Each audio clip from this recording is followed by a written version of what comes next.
solo misil cambió el equilibrio de poder en el Medio Oriente en cuestión de minutos. No una campaña aérea sostenida, no una ofensiva terrestre coordinada. Un solo misil, disparado con precisión calculada, que atravesó uno de los sistemas de defensa más costosos del mundo y aterrizó exactamente donde fue dirigido. Israel lo vio venir con suficiente anticipación para activar todos sus sistemas de defensa, para disparar interceptores, para alertar a los operadores, y aún así no pudo detenerlo. La parte más inquietante de todo esto no es el daño físico que causó, por más significativo que sea ese daño.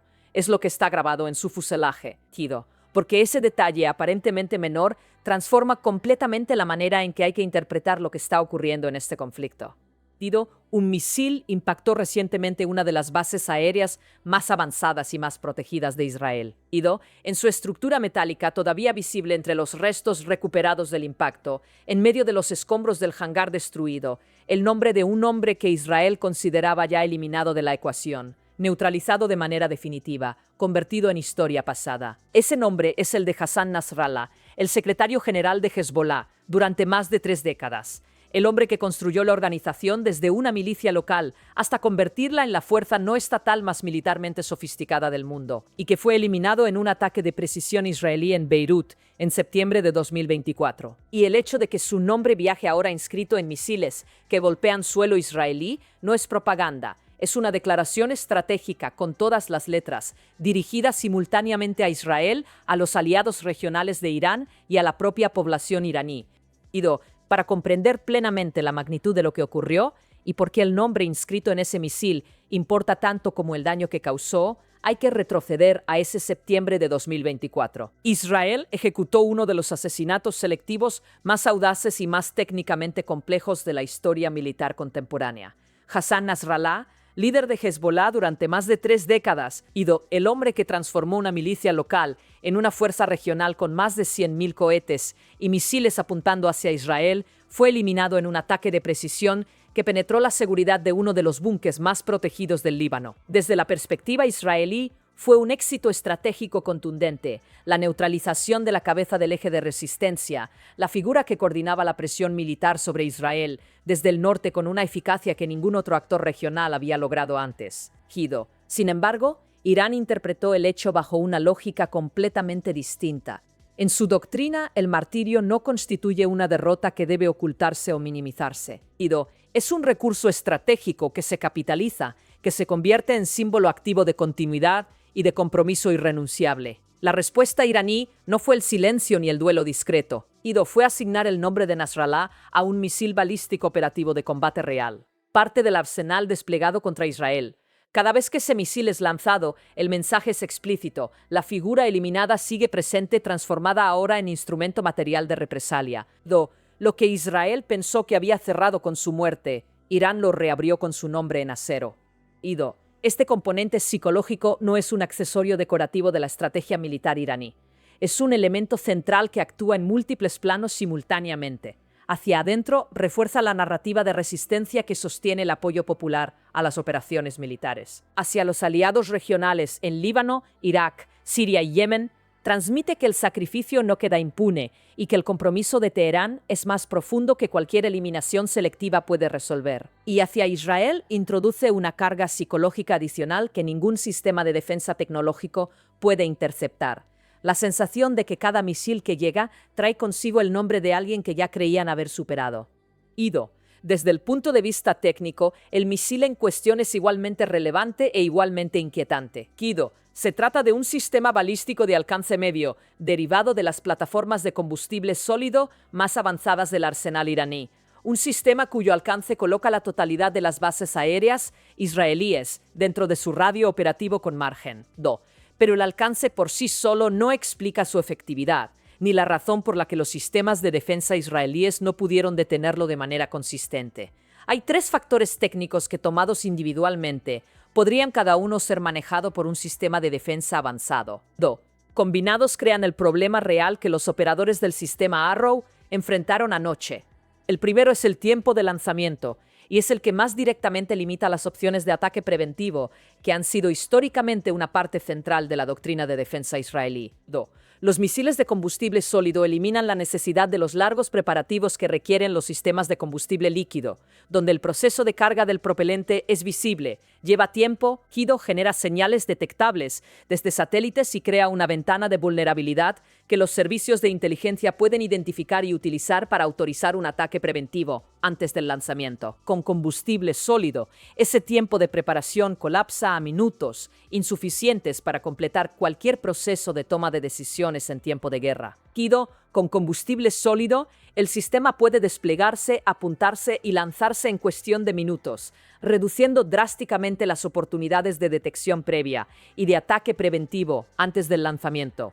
El segundo factor es la ojiva maniobrable, Kido. Durante la fase de descenso, la cabeza de guerra se separa del impulsor y ajusta su trayectoria en tiempo real, respondiendo a los movimientos de los sistemas defensivos que intentan interceptarla. A diferencia de un misil balístico convencional, cuya trayectoria puede calcularse con precisión una vez que está en vuelo, este sistema no sigue una ruta predecible. Kido obliga a los sistemas defensivos a recalcular continuamente la solución de interceptación bajo condiciones de altísima presión temporal, reduciendo significativamente la probabilidad de un impacto limpio del interceptor. El tercer factor es la carga útil. Kido, diseñada para penetrar estructuras reforzadas antes de detonar, se desplaza a velocidades hipersónicas que hacen que la energía cinética por sí sola ya produzca efectos destructivos, incluso antes de que los explosivos entren en juego. Cuando se analiza el patrón del ataque, la lógica operacional se vuelve completamente clara. El ataque contra la base aérea de Nevatim comenzó con una oleada de drones de bajo costo, aproximadamente 20 unidades lentas y fácilmente detectables. No estaban ahí para impactar nada de valor estratégico, ni para producir daños significativos por sí mismos. Estaban ahí para saturar los sistemas defensivos israelíes, obligándolos a procesar múltiples amenazas de manera simultánea, Kido a asignar recursos de interceptación a objetivos de bajo valor, activar radares en modo de seguimiento activo que consume capacidad computacional, Kido, y a consumir la atención y la capacidad de respuesta del sistema de mando y control, que necesitaba esa misma atención y esa misma capacidad para manejar las amenazas reales que llegaban detrás. Mientras esos drones eran rastreados y neutralizados, 4 misiles ya se encontraban en vuelo. El tiempo de tránsito estimado desde el oeste de Irán hasta el sur de Israel es de aproximadamente 12 minutos. 12 minutos para que un sistema de defensa ya ocupado con 20 drones procese, evalúe, priorice y ejecute respuestas contra 4 misiles de características técnicas superiores a todo lo que había enfrentado en las oleadas anteriores. Las defensas israelíes respondieron conforme a los protocolos establecidos para exactamente este tipo de amenaza múltiple, con la disciplina y la velocidad de reacción que esos protocolos, afinados durante años de operaciones reales, permiten. El primer misil fue detectado, evaluado e interceptado con éxito a gran altitud antes de que pudiera alcanzar su trayectoria de descenso, más peligrosa. El segundo fue igualmente neutralizado con una efectividad que confirmaba que el sistema estaba funcionando, según los parámetros de diseño. En ese momento el sistema parecía funcionar según lo previsto, con el margen técnico previsto. Sin embargo, el tercer misil introdujo la variable que los planificadores iraníes habían calculado que ocurriría. A pesar del lanzamiento de múltiples interceptores, la ojiva maniobrable ejecutó secuencias evasivas que impidieron su destrucción completa. Parcialmente dañada, continuó su trayectoria y alcanzó el suelo fuera del perímetro principal. Los daños fueron materiales con varios heridos, pero sin comprometer completamente la instalación. El sistema defensivo había contenido la amenaza en ese caso, aunque con una dificultad que reveló sus límites. El cuarto misil marcó la diferencia definitiva y fue el que produjo el resultado que Irán había diseñado la operación para conseguir. Kido, a diferencia de los 3 anteriores, no fue interceptado. Siguió una trayectoria directa hacia su objetivo e impactó de lleno en el hangar número 3 de la base aérea de Nevatim a las 3:47 de la madrugada. Kido, el resultado fue contundente en términos de valor estratégico destruido. 2 cazas furtivos F-35I Adir completamente destruidos. Un tercero gravemente dañado con alta probabilidad de considerarse pérdida total. El propio hangar, una estructura reforzada con muros de hormigón de grosor considerable, diseñados para proteger exactamente este tipo de aeronaves, quedó prácticamente inutilizado. Cada F-35 Adir tiene un valor aproximado de $125 millones.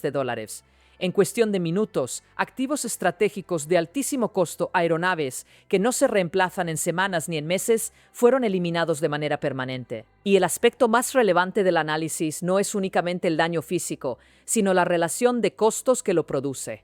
Irán ejecutó este ataque, que destruyó aeronaves estratégicas insustituibles en el corto plazo, utilizando 4 misiles y aproximadamente 20 drones de bajo costo, con un gasto total estimado en torno a los $2.200.000. Una cifra que para una operación de estas consecuencias resulta casi inverosímil cuando se la compara con el valor de lo destruido.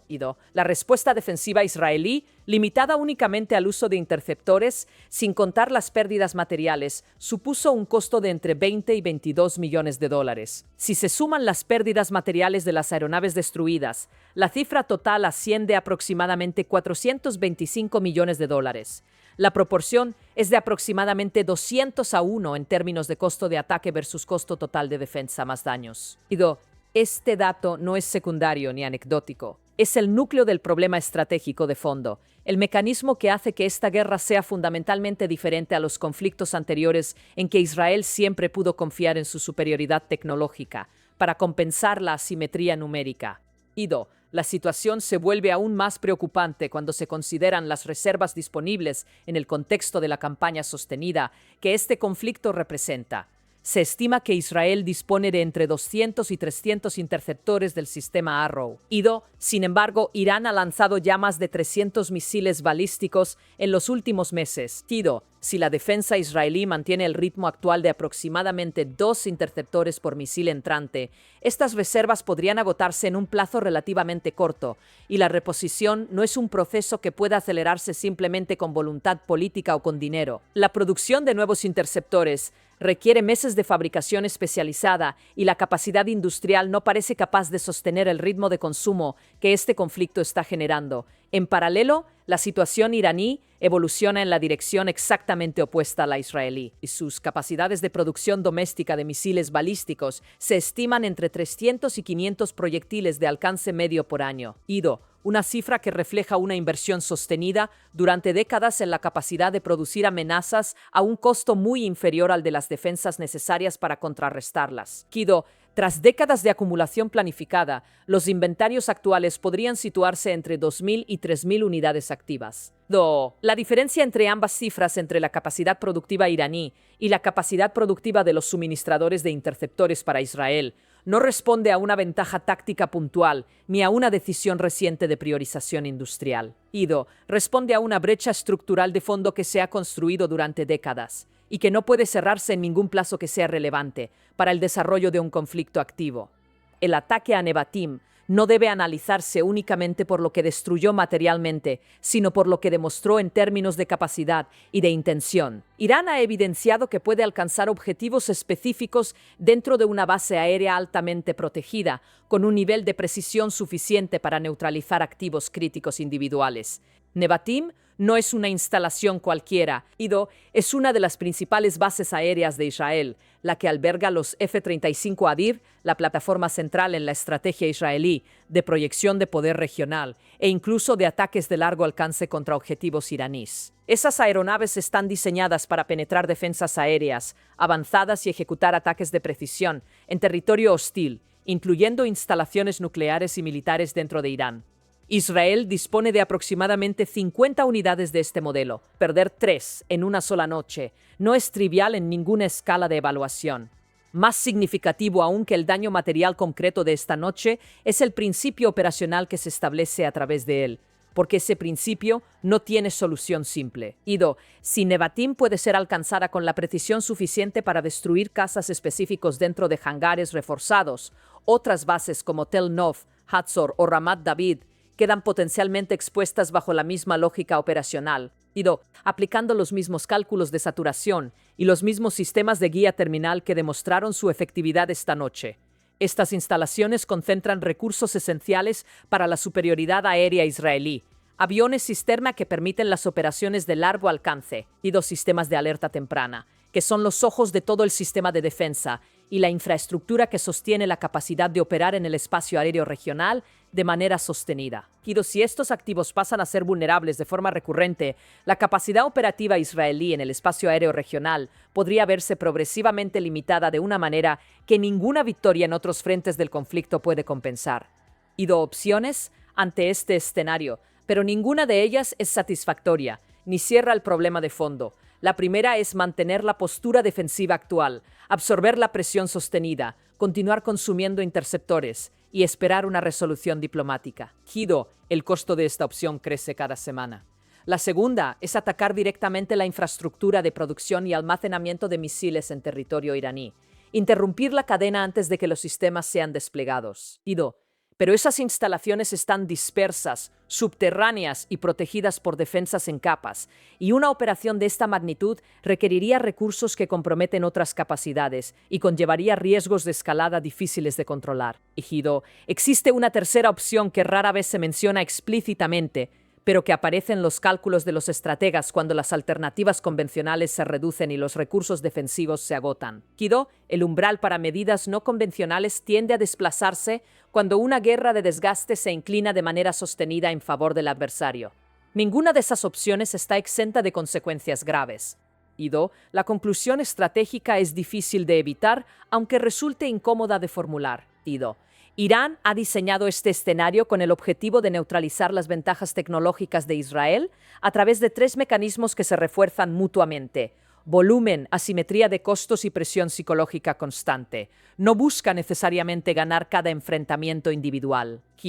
Su objetivo es hacer que la victoria o simplemente el mantenimiento de la postura actual resulten insostenibles en el tiempo. Cada interceptor lanzado reduce un inventario limitado que no se repone con la rapidez necesaria. Cada aeronave destruida representa una capacidad que requiere meses o años para reemplazarse. Y cada misil que lleva el nombre de Nasrallah refuerza una narrativa que trasciende la figura individual y comunica algo mucho más inquietante, que la eliminación de sus líderes no detiene la campaña ni debilita la determinación. El campo de batalla en este conflicto ya no es exclusivamente militar, en el sentido en que ese término se ha entendido históricamente. Es también económico, con una simetría de costos que favorece estructuralmente al atacante en cada compromiso. Es psicológico, con el nombre de un hombre eliminado viajando inscrito en el acero de los misiles que siguen llegando. Y es sobre todo matemático, el número de misiles que Irán puede producir por mes versus el número de interceptores que Israel y sus aliados pueden fabricar en el mismo periodo. Esa ecuación no se resuelve con tecnología más avanzada, si las tasas de producción no cambian de manera fundamental. Y por ahora esa ecuación no favorece a quien se defiende. Las cifras son claras. El tiempo por el momento corre en la dirección equivocada para Israel.